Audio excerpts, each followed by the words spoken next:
Thank you for joining our presentation on when QuickBooks doesn't work anymore, what to do for manufacturers who need additional capabilities that QuickBooks just doesn't provide. What we're going to do today is go through the manufacturing limitations of QuickBooks. We're going to talk a little bit about the Business Central and what it's capable of and give you a little overview of that, as well as a live demonstration of the solution. And finally, we'll do a little bit of that. We're going to do this pretty quickly, so hopefully you can enjoy, and we'll go from here.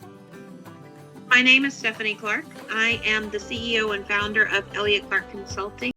I started a long time ago as an end user, leading the manufacturing team and as a cost accountant.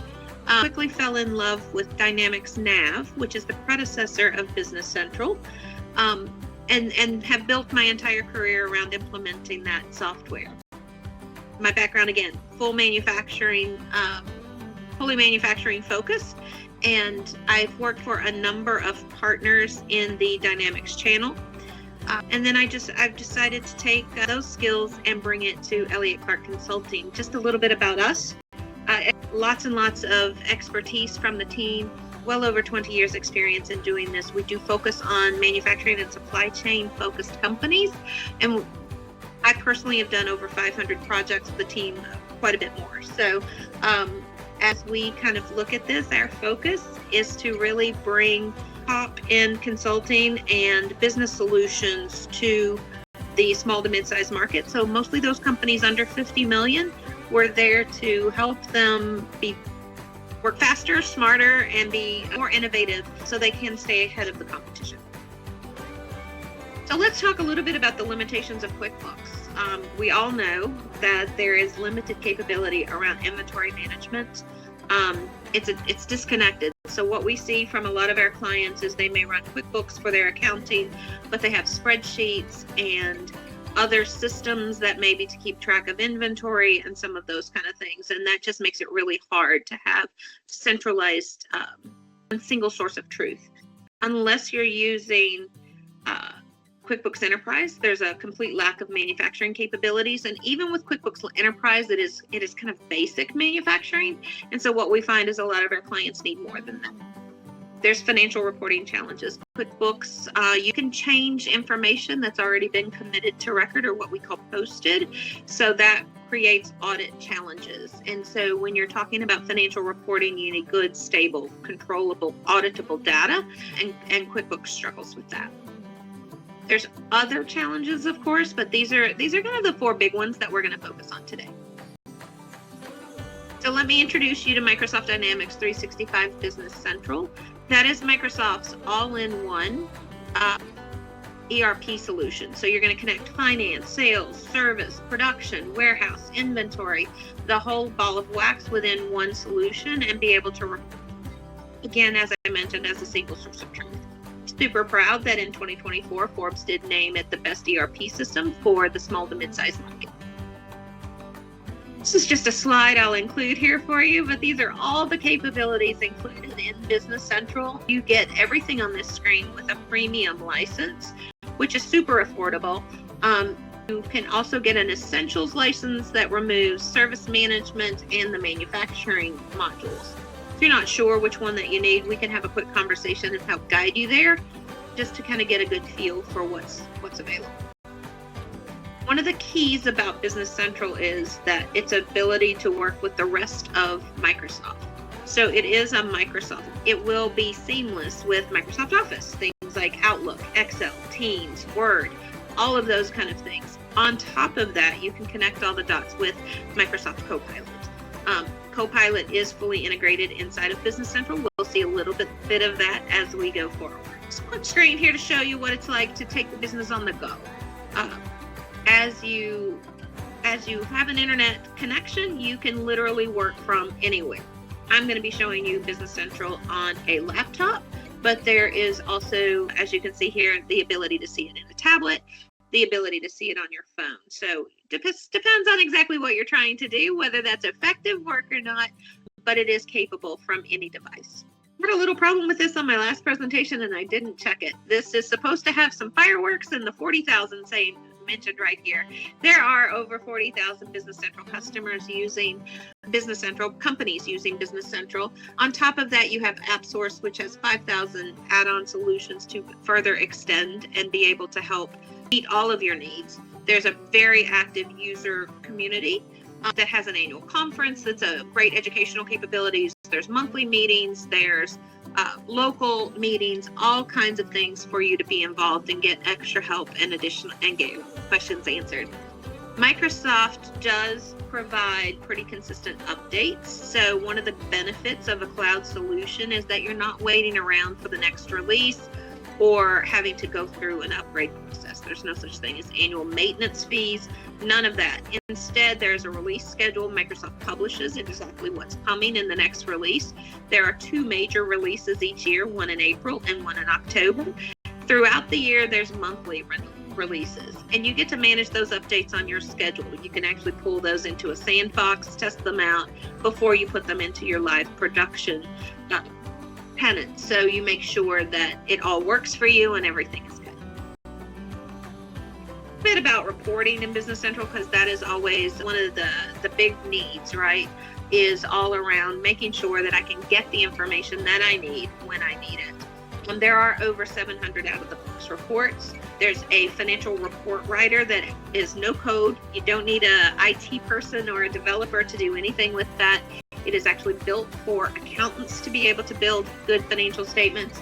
There's an Excel-based reporting tool. There's ad hoc analysis tools. A number of different reporting options are available, and we have an upcoming series on exactly that, where we're going to take a deep dive into many of the different features available from our demo time. Let's go take a look. Give me just a sec to switch screens. All right, here we go. So this is Microsoft Dynamics 365 Business Central. We always start on what's called the role center. And I'm using a role center called Business Manager. There's a number of different role centers that you can use. If you take a look here, you'll see there's all these different ones available. And the key around a role center is that it is tailored to fit your specific business needs.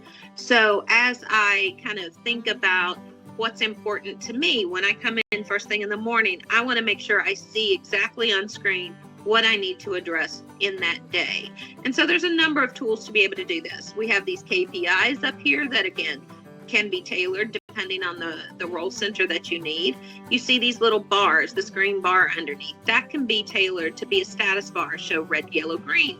So if there's something you need to pay attention to, maybe sales is a little low this month, you want that showing red so you have some focus there. We call these cues, these little boxes, and this is just pieces of information that you might need. Again, things to help you in your day as you kind of get started. And again, I'm using this business manager role, so that shows lots of different things. Some of the more specific roles would have this a little bit more streamlined, but just to give you a flavor of some of the things of what's possible, you can kind of see that. Here's one of those yellow ones, as you can see. As I scroll on down, you'll see few more KPIs there, and then we have our insights, which are different kind of charts that are available to us. There's a number of different ones that you can do, again, configurable within the system. And there's integration with Power BI. And I've got Power BI showing right here on this small screen. I'm just going to click out to Power BI just for a second. Any of this can be integrated, but I want to give you a picture of some of the out-of-the-box Power BI report packs that come automatically with the solution. So let me just go to finance real quick. This one's kind of pretty. As I look here, you see in the report pack, there are all these various views over here, and then this is the dashboard that is available. Again, I'm looking at this inside of Power BI, but this can be embedded inside of Business Central. You can drill down on this. You can take a look at any of the numbers and see what makes sense. As I kind of flip through, you'll see there's some other pieces of information available. There's my liquidity KPIs, really nice things that helps you get a good, strong handle on your financial picture. There's some other ones. I'll give you a quick view. Let's go manufacturing, just because of our topic today. I can see what our current, I don't have a lot of demo data going on here. Let's take a look at my utilization. I can see what's gone on, capacity used, capacity available. I can take a look at my work center load. Again, I'm running some demo data here, so it's not quite as robust as you would get in a real life situation. But the point is that you can see all of these capabilities available to you. Go back over to Business Central. And again, today's topic is really about how QuickBooks users can get more advantage from Business Central, particularly if they're a manufacturer. So I want to go talk about a few things that are specific to those things that we saw. I've already talked about the Role Center. One of the things that's very important to Microsoft is the ease of use. So as we kind of go through this, you'll see this feels familiar. It's very Microsoft-like. So all of the things that you're kind of used to are really there. You have a search button up here, and this search is pretty smart. No matter, let's just go. So whatever you're looking for, you can just start typing, and it will match up as best as it can and give you lots of different options here. On top of that, you have the ability to use Copilot. And Copilot is Microsoft's AI tool. It's fully embedded inside of Business Central. You don't have to pay anything extra to have access to Copilot inside of Business Central. But you can also use this to find things, to give you a guide. If you typed in, how do I enter a sales order? It would give you a step-by-step instruction on exactly how to go enter a sales order. This is super handy for new users as you're working on adoption and trying to get people to feel comfortable using it. It's going to be a new system, so the more you can give them help and assistance and guidance, that's going to be really nice. As we kind of move on, I want to quickly go to the inventory master. And I'm just going to pick one here that makes some sense to me. Yeah, here we go. So as I pull this open, your inventory master record is everything you ever wanted to know and more about this inventory item. You see we have a picture over here. There's a significant amount of information, but as I focus on what is different or significantly different from QuickBooks, I can do a few things. You see base unit of measure here. There's the ability to use alternate units of measure. So maybe you counted an inventory by pieces, but you commonly buy this item by the pallet, and maybe there's 60 units on a pallet. So you can set that up in the system, and if you put one pallet on a purchase order, it's going to put 60 of those into stock. You have a ton of flexibility around using these units of measure, and it is a real time saver and very helpful for really creating what's going on in real life in your business solution. And that's critical for good usability, that's critical for user adoption, and it's critical for good reporting. As we kind of go on, there's a number of different things you can see here. If you notice, I got quantity on hand, quantity on purchase order, all these various things. I can show more, and you can see a ton of different information here. There's also associated with this a number of different ways to see availability. Let's just go quickly items by location. So for this particular item, you can see the count spread by the various locations. I actually don't have any of these items in stock except in the main warehouse. Totally okay. That's what we have available right now. There are other views that you can see for item availability. You can look at it by event. So if you've got a number of sales orders coming in and seeing how that relates to your production schedule, you can look at it based on time. You can look at it based on a bill of material level. So you have a ton of flexibility around just seeing your availability from an inventory perspective. One of the other big differences is around costing. If you notice here, you have 5 different costing methods, all fully GAAP compliant.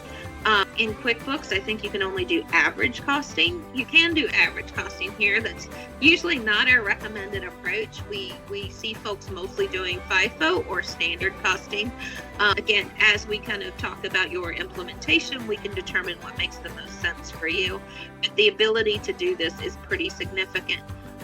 If I go up here and just take a look, and assuming for manufacturing, it's important to understand the full picture from a costing perspective. So if you look here, this is my main item, and all the things you see here on item, that's coming from my bill of materials. And these things right here that say work center, that's coming from my routing. The routing is the process that you go through to actually produce whatever it is that you manufacture. So the items come from the bill of materials. These other things come from the routes. Routes handle your labor and overhead. Bill of materials obviously handles your material costing. as we kind of look over here, you can see what comes from production orders, what comes from purchases. You can see rolled up material costs, capacity costs. If there's subcontracting, meaning you send it out to another vendor to be processed, you will get that information in there. If you have any overhead built in, if there's scrap, you will get all of those costs all broken down for you. You see these cost shares both on a per item basis. You can get a similar view at a production order level. So you really have full depth of visibility on your costing. The other big thing that would be important for someone coming off QuickBooks is the ability to properly replenish or do planning within the system. So if you notice here, we've got this replenishment tab, and you can determine how do I get more of these items? Do I get them via purchase? Do I get them via production order? Assembly, you can think of that like kitting. Maybe you have a couple of things come in and you put those two things together in a box and kind of assemble those and send it out as a finished. So it just depends on exactly what it is however it is that you need to get more of those. If you are doing production, then you would identify your manufacturing policy over here, make to stock, make to order. You'd identify your bill of material and routing. And here you can identify a flushing method. And if you notice, there's a number of different flushing methods available to you. You can set a scrap size and a lot size. As we get down to the planning side of things, you have a number of different options for reordering. A lot of people will do what's called here max quantity. That's a min-max type system. So you set your safety stock or reorder point, and then you put in what you want your maximum inventory level to be. And we'll see in just a few minutes on the planning worksheet, the system will automatically suggest for you exactly what that is.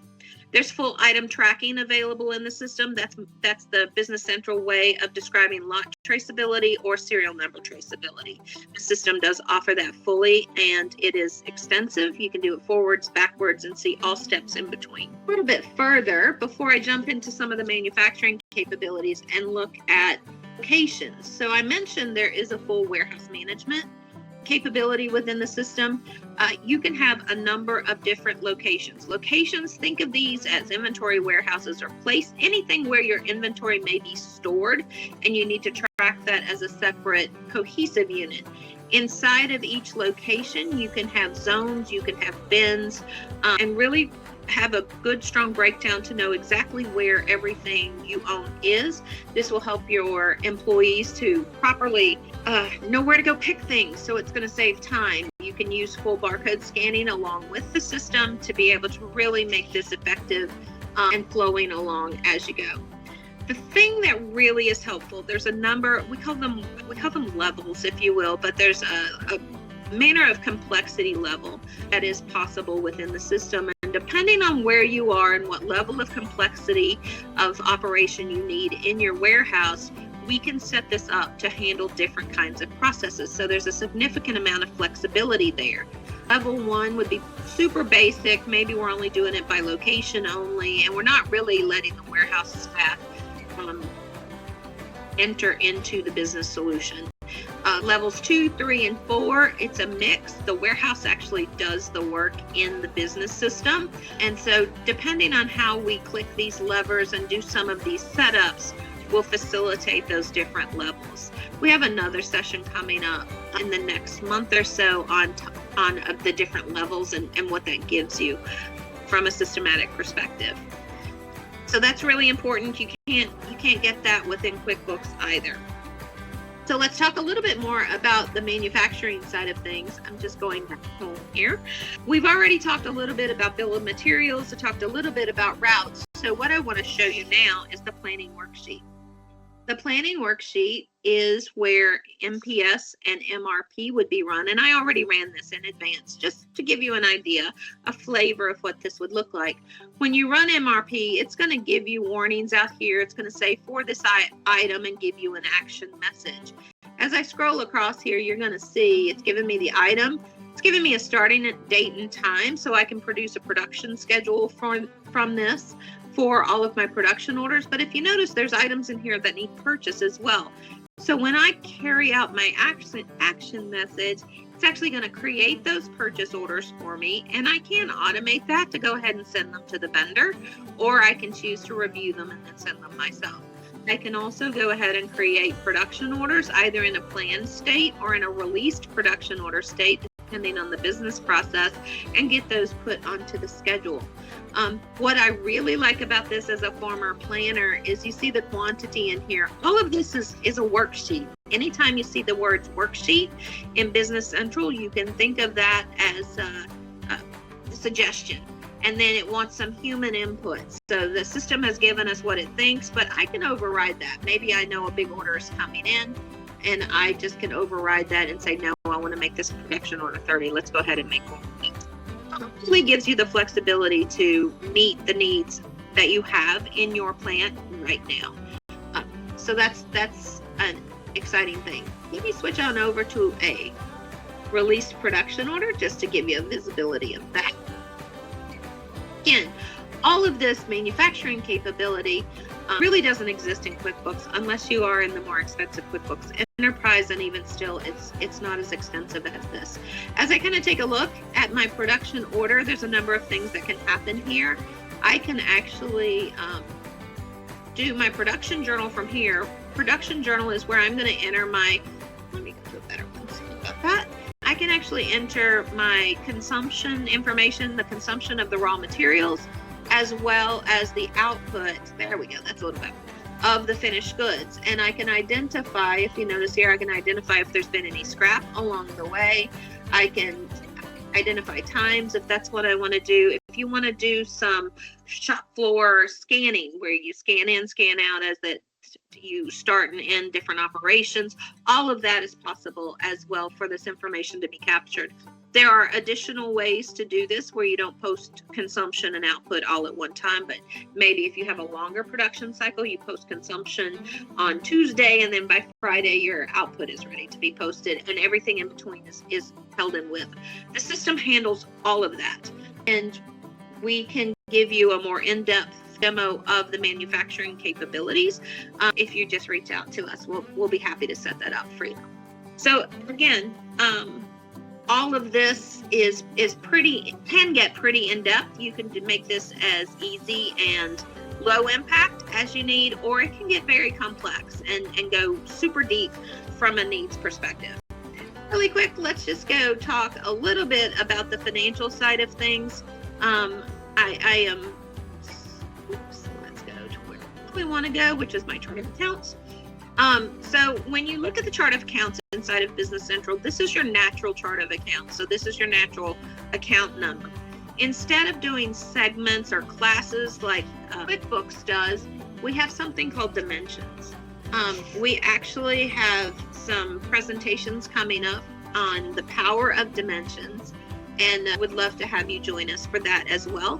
But if you kind of take a look here, you can really set anything you want to up as a dimension. You can think of dimensions as departments or anything that you may want to report on. So this is all about slicing and dicing your data.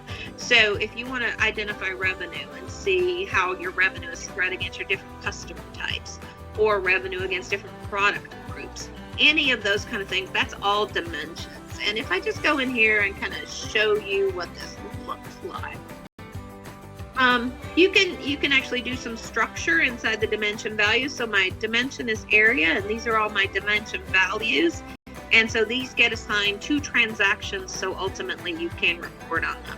And by nature of this dimension and your chart of accounts alone, you have some mega powerful reporting called, we call those analysis views and reports, and those are pretty significant.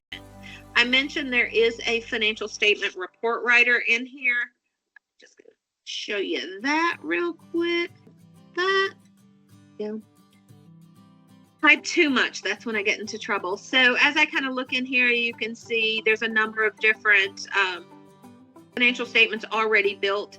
As I go in here, you're going to be able to identify, you're going to be able to identify a number of different features.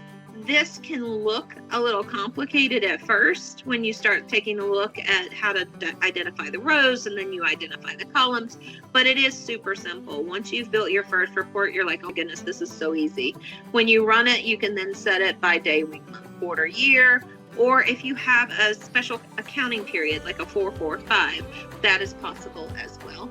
Most people will probably do monthly, and then you can export this to Excel. You can take a view of it. You can see the information here. You notice this is underlined, so I can drill down and go see what makes up that number. You have a ton of information here available to you, but it's fully configurable. You can create different versions of your balance sheet. Maybe one is more detailed and one is more in summary. Same thing with income statement. Maybe you have a 12-month rolling. All of that very possible, very easy to do inside of here. Now, I know we are approaching the end of our time. So just to kind of pull us back up to our PowerPoint, just a little bit more about Elliott Clark Consulting and Business Central. You really can improve your business overall. We have seen some of our clients get an ROI of about 172% in their transition over to Business Central after 3 years, with a savings of about $72,000 just with maybe third-party needs or any kind of spend reduction. So you can just gain those efficiencies. But my favorite is around productivity, an average of around 18% on increased productivity, particularly for your finance and operations staff. Just not having to chase data or figure out what's on the spreadsheet, that is simply invaluable. So thank you so much for your time today. Thanks for joining us here. Please don't let QuickBooks hold you back. QuickBooks is a really good application, and it definitely has its place. But when you're a manufacturer, sometimes you're going to get to that point where you just need a little bit more. You can learn more on our website at elliottclarkconsulting.com. Also on there, you can reach out directly to me, and we can schedule a consultation and get you set up for a free personalized demo, and we'll dive deeper into all of these things. Again, thanks so much for your time, and talk to you soon.